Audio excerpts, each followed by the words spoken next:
Hello everyone, कैसे हैं आप सभी।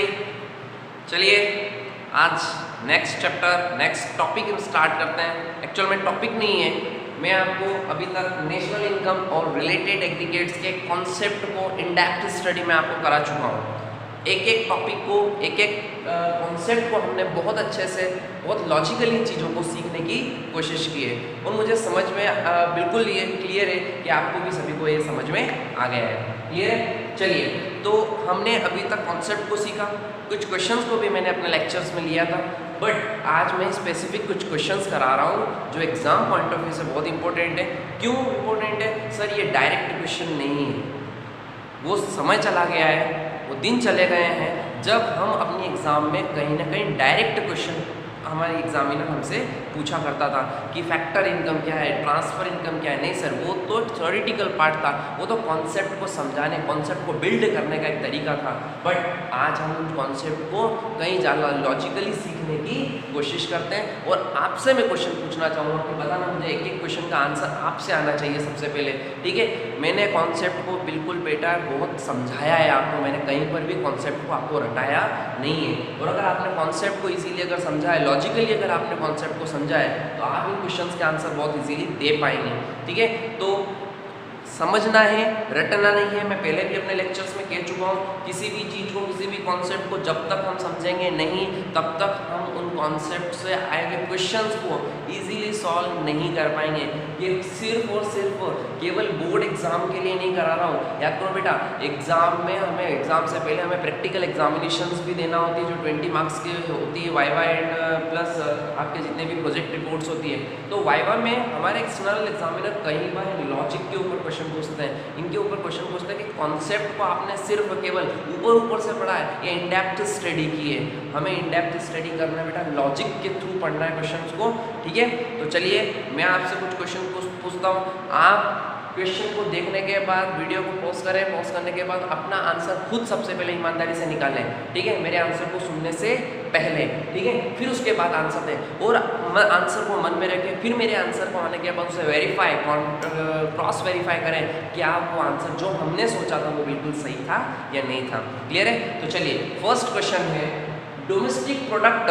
बेटा क्वेश्चन को ध्यान से पढ़ना है क्योंकि क्वेश्चन के अंदर बहुत सारी चीजें छुपी हुई रहती है। Domestic product refers to value addition only by resident producer.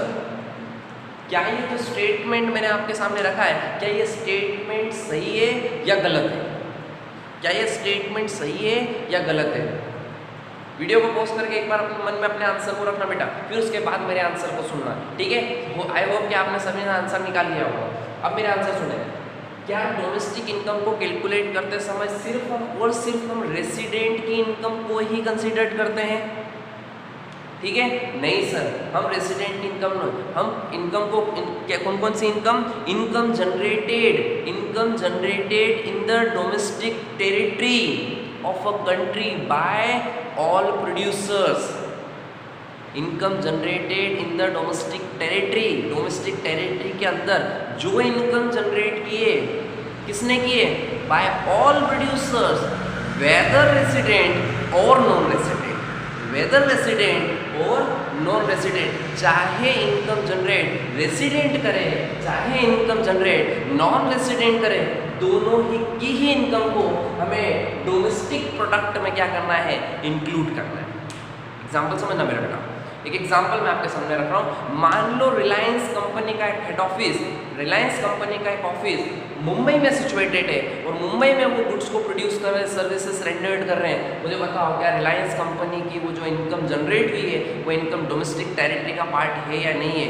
Yes, वो डोमेस्टिक टेरिटरी का पार्ट है। क्यों? क्योंकि रिलायंस कंपनी क्या है? रेसिडेंट है। क्या ये? रेसिडेंट है। एक और एग्जाम्पल मैं आपके सामने रखता हूँ। मान लो कि अब्रॉड की कोई कंपनी, मान लो एप्पल कंपनी है, एप्पल कंपनी ने अपना एक ऑफिस इंडिया में न्यू दिल्ली में क्या किया है? लोकेट किया है। ठीक है, इस्टेब्लिश किया है और वहाँ पर वो गुड्स एंड सर्विसेज क्या कर रहे हैं? प्रोड्यूस कर रहे हैं। मुझे बताओ क्या वो जो goods and services new Delhi की फैक्ट्री में प्रोड्यूस कर रहे हैं, क्या वो उसकी डोमेस्टिक टेरिटरी में आएगा या नहीं आएगा? डोमेस्टिक टेरिटरी में आएगा या नहीं आएगा? यस सर, वो उसकी डोमेस्टिक टेरिटरी में क्या होगा? इंक्लूड होगा। क्यों? क्योंकि जो गुड्स एंड सर्विसेज प्रोड्यूस्ड हुए हैं वो with in the domestic territory में हुए हैं। तो ये स्टेटमेंट जो आपके सामने रखा हुआ है ये बिल्कुल गलत स्टेटमेंट है। क्यों? क्योंकि domestic product refers to the value addition by resident और नॉन रेसिडेंट, चाहे रेसिडेंट करे या नॉन रेसिडेंट करे। मैं नेशनल इनकम की बात नहीं कर रहा हूँ बेटा, केवल डोमेस्टिक इनकम की बात कर रहा हूँ, डोमेस्टिक प्रोडक्ट की। जब मैं नेशनल इनकम की बात करूँगा तो नॉन रेसिडेंट जो इनकम अर्न करेगा वो मैं नेशनल इनकम में इंक्लूड नहीं करूँगा। बट मैं जब मैं डोमेस्टिक इनकम की बात करूँगा तो चाहे रेसिडेंट मेरे देश में आकर गुड्स प्रोड्यूस करें, चाहे नॉन रेसिडेंट मेरे देश में आकर गुड्स प्रोड्यूस करें, कोई भी करे, डोमेस्टिक टेरिटरी के अंदर अगर गुड्स प्रोड्यूस हो रहा है तो वो सभी गुड्स इंडिया के डोमेस्टिक प्रोडक्ट में या जीडीपी में इंक्लूड होंगे, बिल्कुल होंगे। समझ में आ गया? चलिए बेटा नेक्स्ट क्वेश्चन की ओर बढ़ते हैं। Question number second, there is a no difference between GDP MP and GDP FC in two sector economy. Sir GDP MP और जीडीपी एफसी, सर जीजीडीपीपी same, MP to FC. Sir आपने circular flow of income, sorry आपने national aggregates, आपने related aggregates बताए थे, तो आपने कहा था कि सर एमपी और एफसी के बीच में तो माइनस एनआईटी एफसी से एमपी के बीच में प्लस एनआईटी होता है। तो ये तो स्टेटमेंट बिल्कुल सही है, बिल्कुल सही होने वाला है स्टेटमेंट। बेटा क्वेश्चन केवल जो चीज़ दिख रही है आगे जाकर भी उन्हें समझने की, सबसे बड़ी भूल हमारी एग्जाम में ये होती है कि हम क्वेश्चंस को ध्यान से नहीं पढ़ते हैं, हम क्वेश्चन को एनालाइज नहीं करते हैं, हम सिर्फ उन्हें केवल एक लाइन पढ़कर हमारे, क्योंकि हमने चीज़ों को सीख रखा होता है तो हमें तो पता होता है कि यस सर ने तो बताया था एमपी और एफसी में के बीच में जो डिफरेंस होता है एनआईटी, यानी ये स्टेटमेंट बिल्कुल सही है। बेटा आगे क्वेश्चन को ध्यान से पढ़ो, इसलिए मैं आपको कह रहा हूँ कि क्वेश्चन पहले ध्यान से पढ़ना, बाद में हम क्या करेंगे आंसर को निकालने की कोशिश करेंगे। तो सबसे पहले जीडीपी एमपी और जीडीपी एफसी में तो डिफरेंस होता है, ये तो मैं भी कहता हूँ कि एफसी डिफरेंस होता है, but in two sector economy, याद करो एक क्वेश्चन केवल एक कॉन्सेप्ट के बेस पर नहीं है, दो कॉन्सेप्ट इसमें पूछे हैं। याद करो मैंने सर्कुलर फ्लो ऑफ इनकम में टू सेक्टर ऑफ इकोनॉमी की बात की थी, और टू सेक्टर ऑफ इकोनॉमी में क्या था, हाउस होल्ड और फर्म, हाउस होल्ड और फर्म। जब हाउस होल्ड और फर्म की, यानी अगर मैंने सिर्फ टू सेक्टर की, और मुझे बताओ जीडीपी एमपी और जीडीपी एफसी के बीच का जो डिफरेंस है वो एनआईटी का है। एनआईटी का मतलब क्या होता है, इनडायरेक्ट टैक्स माइनस सब्सिडी।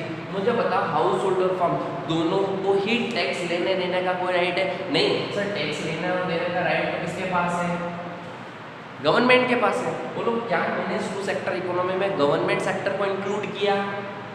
नहीं किया, गवर्नमेंट सेक्टर को इंक्लूड नहीं किया। तो बताओ क्या जब गवर्नमेंट में इंक्लूड होगा ही नहीं, यानी पूरे दोनों ही डिफरेंसेस में एनआईटी कहीं पर भी नहीं होगा। एनआईटी होगा या नहीं होगा? नहीं होगा। क्यों? क्योंकि मैं किस सेक्टर ऑफ इकोनॉमी की बात कर रहा हूँ, टू सेक्टर ऑफ इकोनॉमी की बात कर रहा हूँ। तो यहाँ पर मैं कह सकता हूँ कि there is a no difference. Yes sir, difference बिल्कुल भी नहीं होगा। क्या क्या आंसर है? There is a no difference.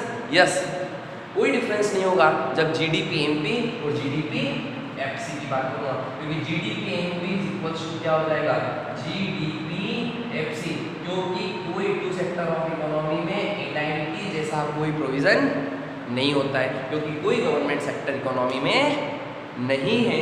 ये अज्यूम कर रहा हूँ मैं कहाँ पर, टू सेक्टर ऑफ इकोनॉमी में। तो क्या ये स्टेटमेंट भी सही है? क्या स्टेटमेंट सही है? There is no difference between, yes ये स्टेटमेंट बिल्कुल क्या है, सही है कि जब टू सेक्टर ऑफ इकोनॉमी की मैं बात करूँगा तो जीडीपी एमपी और जीडीपी एफसी में कोई डिफरेंस नहीं होगा। कब नहीं होगा? क्वेश्चन में लिखा हुआ है केवल टू सेक्टर ऑफ इकोनॉमी में। कितना कॉन्सेप्ट आ गया बेटा, रिलेटेड एग्रीगेट्स का कॉन्सेप्ट यहाँ दिख रहा था, ठीक है। दूसरा कॉन्सेप्ट है two sector, circular flow of income से आपसे कॉन्सेप्ट को पूछ लिया। समझ में आया बेटा, कितना लॉजिकल क्वेश्चन है। अगर क्वेश्चन को हम सिर्फ ये देख कर जाते ना तो हम तो देख कर आए कि ये स्टेटमेंट तो बिल्कुल ही गलत है। क्यों? क्योंकि जीडीपी एमपी और जीडीपी एफसी के बीच में जो डिफरेंस होता है उसे तो हम एनआईटी कहते हैं। नहीं है बेटा एनआईटी, क्यों? क्योंकि हम टू सेक्टर ऑफ इकोनॉमी की बात कर रहे हैं।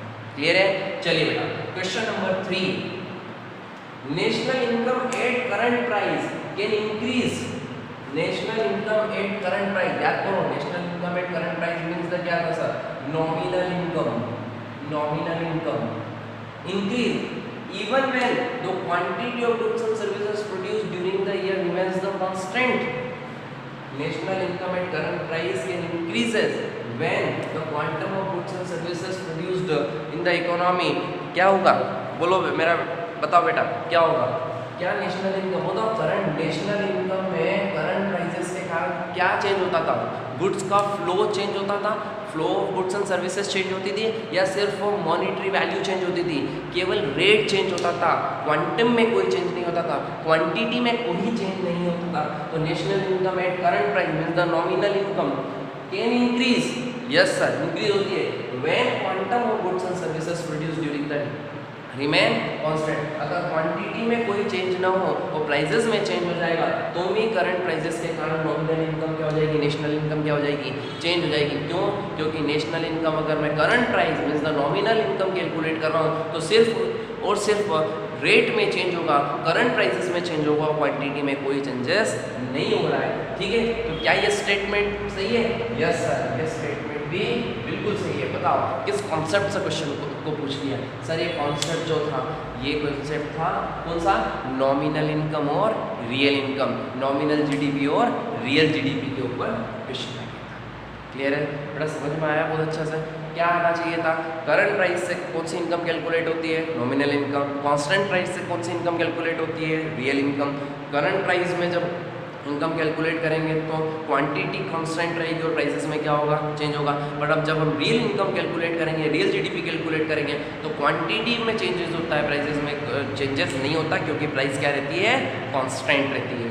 क्लियर है? चलो next question, national income is always greater than domestic income. National income हमेशा ही डोमेस्टिक इनकम से ज़्यादा होती है। सर बिल्कुल, आपने तो हमें ऐसा ही बताया कि नेशनल इनकम, चलो देखते हैं सर, आपने देखा है ना हमें दूसरा रामबाण की बात की थी कि यहाँ पर आपने लिखा था डोमेस्टिक, फिर आपने लिखा था यहाँ पर क्या, नेशनल। और डोमेस्टिक से नेशनल पर जाते हैं तो हमें NFIA को क्या करना होता है, एड। और नेशनल से जब हम डोमेस्टिक की ओर जाते हैं तो हमें NFIA को क्या करना होता है, माइनस करना होता है। तो सर आप कह रहे हो कि नेशनल इनकम ऑलवेज बड़ी होगी क्या डोमेस्टिक इनकम से? सही आंसर नहीं बेटा, फिर आप उलझ गए। क्वेश्चन आपको उलझाने की कोशिश कर रहा था, एग्जामिनर आपको उलझाने की कोशिश कर रहा था और आप उनके झांसे में आ गए, उलझ गए और लगा क्या गया, yes national income is always greater than the domestic income. नहीं बेटा, ध्यान रखो NFIA का मतलब क्या है, सबसे पहले ये सीखना पड़ेगा।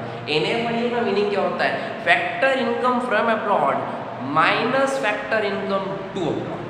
मतलब कि जो फैक्टर इनकम इंडिया के बाहर से इंडिया में आई है और जो फैक्टर इंडिया के बाहर गई है, अब्रॉड गई है, उन दोनों का डिफरेंस ही NFIA होता है। मान लो कि मैंने कि इंडिया के बाहर से जो इनकम आई है वो थी 500 की, क्लियर है, और इंडिया के बाहर जो इनकम गई है वो इनकम गई है 600 करोड़ की। करोड़ में लेते हैं क्योंकि इंडिया की इनकम नेशनल इकोनॉमी की बात कर रहे हैं। तो 500 करोड़ की इनकम इंडिया के में आई है और 600 करोड़ की इनकम इंडिया के बाहर गई है। तो मुझे बताओ क्या NFIA पॉजिटिव है या नेगेटिव है? सर NFIA नेगेटिव है। मान लो कि आपकी डोमेस्टिक इनकम थी 1200 करोड़ की, ठीक है, और आपका NFIA प्लस नहीं है सर, NFIA पॉजिटिव नहीं है, NFIA क्या हो गया, नेगेटिव हो गया। तो माइनस क्या करना पड़ेगा, 100 इक्वल्स टू क्या हो गया, 100 करोड़। यानी डोमेस्टिक इनकम प्लस NFIA करता हूँ तो नेशनल इनकम होती है। अगर कब, जब आपकी factor income from abroad is greater than factor income to abroad हो, तभी ही डोमेस्टिक नेशनल इनकम जो होगी वो डोमेस्टिक इनकम से ज़्यादा होगी। बट अगर आपकी factor income from abroad is less than factor income to abroad हो गई तो उस केस में आपकी डोमेस्टिक इनकम एक्सेस हो जाएगी और नेशनल इनकम क्या हो जाएगी, लेस हो जाएगी। ठीक है, तो ये स्टेटमेंट सही है गलत है? नहीं सर, ये स्टेटमेंट बिल्कुल ही क्या है, गलत है। बेटा समझ में आया? कितना कॉन्सेप्चुअल क्वेश्चन था। आप तो सिर्फ NFIA के समझ में देख रहे थे पर NFIA के अंदर क्वेश्चन था, एक्चुअल में बाहर क्वेश्चन नहीं था। फिर से मैं कह रहा हूँ बेटा, क्वेश्चन को बड़े ध्यान से सीखना है और बड़े ध्यान से करना है। चलो सर नेक्स्ट क्वेश्चन की ओर जाते हैं। क्वेश्चन नंबर 5 है, national income eight market price is always greater than national income eight factor cost. National income eight factor cost. याद करो बेटा, मैंने क्या बताया कि फैक्टर कॉस्ट है, ये आपका क्या है, मार्केट प्राइस है। फैक्टर कॉस्ट से मार्केट प्राइस पर जाते हैं तो प्लस क्या करना होता है, NIT करना होता है, और मार्केट प्राइस से फैक्टर कॉस्ट पर जाएंगे तो माइनस क्या करना होगा, हमें NIT करना होगा। यानी फैक्टर कॉस्ट में इनडायरेक्ट टैक्स को ऐड करते हैं, नेट इनडायरेक्ट टैक्स को ऐड करते हैं तो मार्केट प्राइस आती है, यानी market price always greater than factor cost. Yes sir, market price हमेशा फैक्टर कॉस्ट से क्या होगी, ज़्यादा होगी। यस और नो, बिल्कुल गलत होगा बेटा आप सभी। आपने सिर्फ क्या देखा, NIT को। याद करो, NIT को ओपन करो। NIT को जैसे ही मैं क्या करता हूँ, ओपन करता हूँ, तो NIT का मतलब क्या होता है, इनडायरेक्ट टैक्स माइनस सब्सिडी। ठीक है, चलो बेटा, जब NIT में indirect tax is greater then subsidy होता है, यस, तब मार्केट प्राइस जो होती है वो ग्रेटर होती है किससे, फैक्टर कॉस्ट से। क्लियर है। बट अगर indirect tax is less then subsidy, subsidy ज़्यादा मिल गई बट टैक्स क्या लगा, कम लगा, तो उस केस में आपकी फैक्टर कॉस्ट ज़्यादा होगी और मार्केट प्राइस क्या हो जाएगी, आपकी कम हो जाएगी। बेटा ध्यान से समझ में आया आपको। ठीक है, तो आपको कॉन्सेप्ट के अंदर जाना, NIT के मीनिंग को क्लियर करना पड़ेगा कि NIT का मीनिंग एक्चुअल में होता क्या है, इनडायरेक्ट टैक्स माइनस सब्सिडी। बात समझ में आई। चलिए बेटा अगले क्वेश्चन की ओर जाते हैं, क्वेश्चन नंबर 6 की ओर। क्लियर। डोमेस्टिक इनकम, तो इसका आंसर पहले बता, इसका आंसर क्या है, बिल्कुल गलत सर, ये भी गलत है, नहीं सर, ऑलवेज ऐसा होता ही नहीं है। ठीक है, domestic income as well as the national income include only factor income. Factor income, yes sir, बिल्कुल। हमने तो नेशनल इनकम को स्टार्ट करने से पहले ही ये देखा था, हमने डोमेस्टिक इनकम की बात की थी। जब हमने नेशनल इनकम की बात की थी तो सिर्फ और सिर्फ हमें फैक्टर इनकम को ही कंसीडर्ड करना है, जो इनकम मैंने मेहनत से कमाई हो।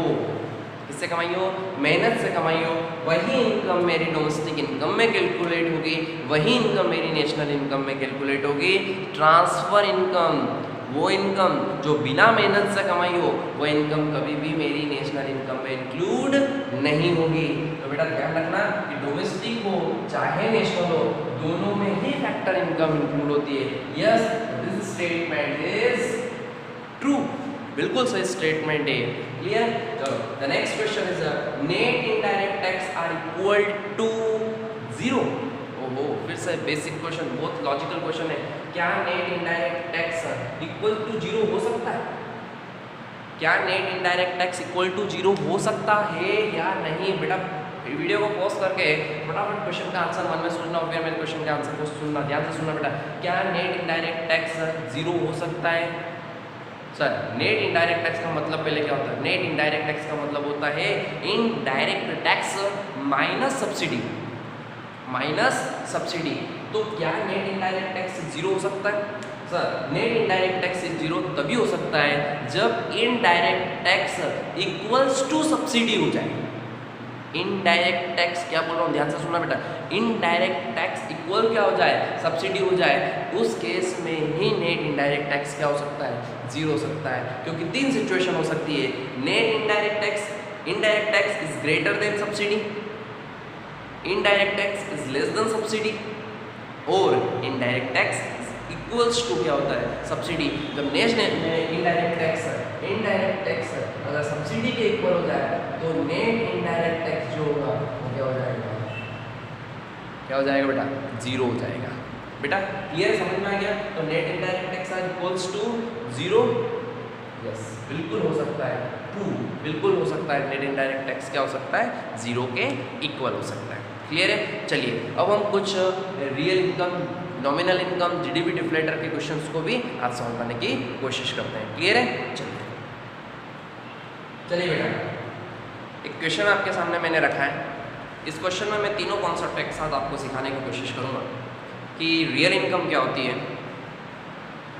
नॉमिनल इनकम क्या होती है, वो जीडीपी डिफ्लेटर का मीनिंग क्या है। पहले बेटा तीनों फॉर्मूले आपको आने चाहिए कि तीनों फॉर्मूले का मीनिंग क्या है। रियल इनकम क्या होती है?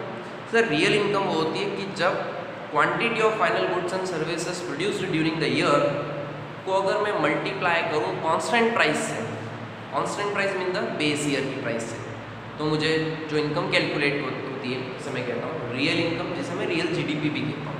क्लियर है? नेक्स्ट नॉमिनल इनकम की जब मैं बात करता हूँ तो नॉमिनल इनकम का मतलब होता है when quantity of final goods and services produced during the year multiply by current year price, multiply by current year price. तो जो इनकम कैलकुलेट होती है या जो जीडीपी कैलकुलेट होती है उसे हम कहते हैं नॉमिनल जीडीपी। और थर्ड क्वेश्चन है जीडीपी डिफ्लेटर। जीडीपी डिफ्लेटर का मतलब होता है कि इनकम में यानी जीडीपी में जो चेंजेस हुआ है वो सिर्फ प्राइस के लेवल के चेंज के कारण हुआ है। तो जीडीपी का फॉर्मूला जो होता है, जीडीपी डिफ्लेटर का फॉर्मूला जो होता है या प्राइस इंडेक्स की अगर मैं बात करूँ तो उसका फॉर्मूला होता है nominal income divided by real income multiply by 100, ताकि हम इसके प्राइस के चेंजेस को देख पाएँ कि एक्चुअल में रियल इनकम और नॉमिनल इनकम में जो चेंजेस हुआ है उसमें चेंजेस किस कारण से हुआ है, प्राइजेस में कितना चेंजेस हो गया है। क्लियर है? ध्यान से समझना बेटा, मैं क्वेश्चन को बता रहा हूँ आपको। मान लो मेरे पास क्वेश्चन में 3 गुड्स है, shirt, shoes and bricks. Shirt, shoes and bricks. Quantity current year में कितनी क्वांटिटी प्रोड्यूस हुई है? 5 quantity, 3 quantity and 8 quantity. Current year की प्राइस है 14, 30 एंड 4 एंड बेस ईयर की जो प्राइस है सर, बेस ईयर सर जहाँ पर प्राइसेस में ज़्यादा फ्लक्चुएशंस नहीं हुए या फिर जहाँ पर जिस ईयर में कोई नेचुरल कैलेमिटीज़ नहीं हुए और जिसके कारण प्राइसेस में रेंज में इतना फ्लक्चुएशन नहीं हुआ है तो उस ईयर को हम क्या कहते हैं? Base year. यानी बेस ईयर में जो प्राइसेस थी वो थी 7, 10 और 2। ठीक है? तो ये क्वेश्चन है। क्वेश्चन में हम सबसे कह रहा है, पहले हमें कह रहा है कि रियल इनकम को कैलकुलेट करना है। यस सर, तो ठीक है, सबसे पहले हम रियल इनकम की बात करते हैं, जीएनपी की बात करते हैं, ग्रॉस नेशनल प्रोडक्ट की बात करते हैं। ठीक है? तो चलो, रियल इनकम का फॉर्मूला कैसा है? रियल इनकम का फॉर्मूला है quantity multiply by rate. Rate की कौन सी? बेस ईयर की रेट। कौन सी ईयर की रेट लेना है हमें? बेस ईयर की। चलिए sir, quantity 5 multiply by 7 35, 3 multiply by 10 30 and 8 multiply by 2 कितना हो गया? 16। टोटल कितना हो गया? 81। चेक कर लें, 35 एंड 30 65 और 6 71 एंड 10 81। बिल्कुल करेक्ट है। क्लियर है? चलो, तो देखा आपने एक क्वेश्चन का आंसर आप इजीली निकाल चुके हैं। आपने सिंपल सा कुछ नहीं किया, आपने सिर्फ ये किया है कि मैंने क्वांटिटी को मल्टीप्लाई पे बेस ईयर की प्राइस से क्या कर दिया? मल्टीप्लाई पे रियल इनकम कैलकुलेट होकर आ गई। ठीक है? चलिए, अब मैं नॉमिनल इनकम की बात करता हूँ। नॉमिनल इनकम की बात करता हूँ। ठीक है? बताओ फॉर्मूला क्या है? Quantity multiply by rate. और किस ईयर की रेट को लेना है? करंट ईयर की रेट को लेना है। ठीक है? चलिए, 5 मल्टीप्लाई बाय 14, 5 मल्टीप्लाई बाय 14। ठीक है? टोटल कितना हो गया? टोटल कितना हो गया? 70। ये कितना हो जाएगा आपका? 90। और टोटल ये कितना हो जाएगा? 24। ठीक है? तो मुझे बताओ बेटा टोटल कितना हुआ? 90 ठीक है, सॉरी 24 नहीं बेटा, 32। 70 प्लस 90 160, 160 प्लस 32 192। क्लियर है? तो आपने देखा कि रियल इनकम कैलकुलेट हो गई है, नॉमिनल इनकम कैलकुलेट हो गई है। अब हम देखते हैं जीडीपी डिफ्लेटर। जीडीपी डिफ्लेटर की बात करते हैं। जीडीपी डिफ्लेटर बोलो किस कारण से कैलकुलेट होता है? प्राइस इंडेक्स से। प्राइस में चेंज होने के कारण कितना में चेंजेस हो गया। ठीक है? फॉर्मूला क्या है आपका? सर फॉर्मूला है nominal income divided by real income multiply by 100। तो बताओ आपकी नॉमिनल इनकम कितनी है? 192 डिवाइडेड बाय 81 मल्टीप्लाई बाय 100। चलिए बेटा आप कैलकुलेट करें, मैं भी कैलकुलेट करता हूँ। मेरे पास कैलकुलेटर यस है, मेरे पास कैलकुलेटर। 192 डिवाइडेड बाय 81 यस 237.04 इस तरह से हमारा इंडेक्स कैलकुलेट होकर आया है। इसे हमने क्या नाम दिया? Price index. ठीक है? मतलब क्या होगा इसका? 237.04 का मतलब कि सर अगर बेस ईयर का इंडेक्स अगर 100 है, अगर बेस ईयर का इंडेक्स अगर 100 है तो हमारा इंडेक्स बढ़कर कितना हो गया है? 237.04। किस कारण से? सर प्राइजेस में चेंज होने के कारण, यानी हमारा इंडेक्स है प्राइजेस कितने परसेंट चेंज हो गई सर? 137.04% हमारी प्राइजेस क्या हो गई है? चेंज हो गई है। तो हमारा इंडेक्स बढ़कर 237.04 हो गया। क्लियर है? बात समझ में आ गई? ठीक है, चलिए आज इस चैप्टर को आज हम यहीं पर ही एंड करते हैं। आई होप कि आपको ये चीज़ें समझ में आ गई हो। ठीक है, अब नेक्स्ट चैप्टर की ओर हम जब जाएंगे तो हम देखेंगे कि जो अभी हमने देखा है कि जीडीपी की, हमें डायरेक्ट पता होता था कि जीडीपी एक्चुअल में क्या होती थी, यहाँ पर हमने नॉमिनल और रियल जीडीपी की बात की। अब हम जीडीपी कैलकुलेट कैसे होती है, हम नेशनल इनकम को वैल्यूज़ करने की जो मेथड्स है, जो मेथड है कि नेशनल इनकम को एक्चुअल कैलकुलेट कैसे किया जाता है, ठीक है, क्या मेथड्स है, उन मेथड्स को हम नेक्स्ट चैप्टर में जाकर सीखने वाले हैं। बेटा ध्यान से समझना, क्योंकि बहुत ही इंपॉर्टेंट एग्जाम में 6 मार्क्स 4 मार्क्स से लेकर 6 मार्क्स तक का क्वेश्चन कंपलसरी आता ही आता है उसके नेक्स्ट चैप्टर से। और वो नेक्स्ट चैप्टर तभी समझ में आएगा जब आपने इस फर्स्ट चैप्टर को, national income and related aggregates को आपने ध्यान से सीखा होगा, क्योंकि नेक्स्ट चैप्टर पिछले वाले चैप्टर, इस चैप्टर का ही अगला पार्ट है। तो इस चैप्टर को पहले कंटिन्यूएशन में सारे लेक्चर ध्यान से समझना, ध्यान से सीखना, उसके बाद ही आप नेक्स्ट चैप्टर रीड करने की, क्योंकि पहले से अगर हमने वो कर लिया तो हम ये चीज़ें जब तक नहीं सीखेंगे तब तक हमें आगे वो चीज़ें समझ में नहीं आने वाली है। ठीक है, तो पहले आप फटाफट जाकर पहले उन लेक्चर्स को फटाफट रीड करें, उन्हें समझें, उनके क्वेश्चंस को सॉल्व करें, और उसके बाद आगे जाकर हम नेशनल इनकम की मेथड्स को अगले लेक्चर्स में सीखेंगे। क्लियर है? Thank you for watching. समझ में आए? ठीक है, लाइक करना, कमेंट करना, सब्सक्राइब सबसे पहले, अगर जब जिन स्टूडेंट्स ने इस चैनल को अभी तक सब्सक्राइब नहीं किया है, पहले उसे सब्सक्राइब करें और बेल आइकन को प्रेस करें, ताकि आने वाले नए जितने भी वीडियोस हैं वो सारे वीडियो आपको नोटिफिकेशंस के थ्रू मिल सकें। और ज़्यादा से ज़्यादा इन लेक्चर्स को शेयर करें, ताकि लॉकडाउन की सिचुएशन में हम इजीली घर बैठे सभी स्टूडेंट्स तक, जो मेरी ये कोशिश है उस कोशिश को मैं आगे बढ़ा सकूँ, सभी स्टूडेंट्स तक ये लेक्चर पहुँच सके, ताकि सभी को ये फ़ायदा मिले। हम एक चैप्टर आज कंप्लीट कर चुके हैं बेटा, अगले चैप्टर हम नेशनल इनकम को कैलकुलेट करने की जो मेथड्स है उनको सीखने वाले हैं। क्लियर है? Thank you for watching.